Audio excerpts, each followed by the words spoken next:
আমাদের বাংলাদেশের প্রেক্ষিতে বেশিরভাগ মানুষেরই আয় কম এবং সীমিত, সেটা চাকরি হোক, ব্যবসা হোক, যে কোনো কিছু হোক।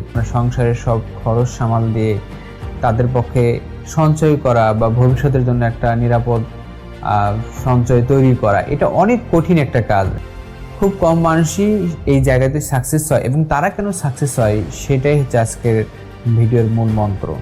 নাম্বার 1, এনিহাও আপনাকে সঞ্চয় করতে হবে, এইটাকে সিরিয়াসলি নেন প্রথমত।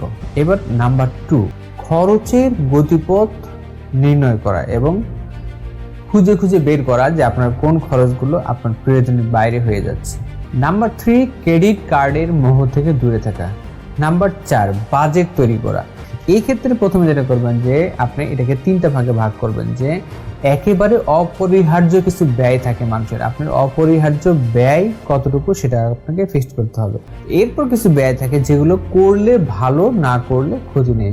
এরপরে যেটা হচ্ছে যে জিনিসগুলো আপনার করার প্রয়োজন নেই বা না করলে কোনো সমস্যা নেই। নাম্বার 5, আপনি যদি সত্যি সত্যি সঞ্চয় করতে চান তাহলে আপনার আগে যদি লোন থাকে, বড় লোন বলেন বা ছোট লোন বলেন, তাহলে আগে সেগুলো শোধ করুন। নাম্বার 6, কেনাকাটা করার ক্ষেত্রে ডিসকাউন্টের খোঁজ রাখুন।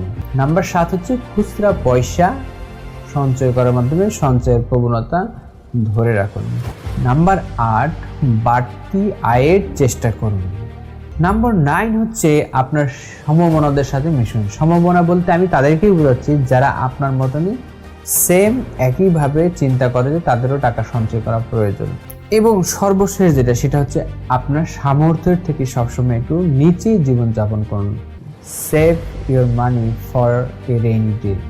বৃষ্টির দিনের জন্য তোমার টাকা সঞ্চয় করো, কারণ বৃষ্টির দিনে তুমি কাজে বের হতে পারবে না। বৃষ্টির দিন তোমার কাজটা বন্ধ থাকবে এবং সেই সময় তোমার হাতে কোনো টাকা থাকবে না। সো বৃষ্টির দিনে ভালো থাকতে চাইলে বৃষ্টির দিনের আগে তুমি টাকা সঞ্চয় করো। তো বন্ধুরা, আশা করি ভিডিওটি অনেক ভালো লেগেছে। ভিডিওটি ভালো লাগলে আমার চ্যানেলটি সাবস্ক্রাইব করবেন, আমার ফেসবুক পেজটি ফলো করবেন। শেষ করছি আজকে এই পর্যন্ত। সবাই ভালো থাকবেন। আল্লাহ হাফিজ।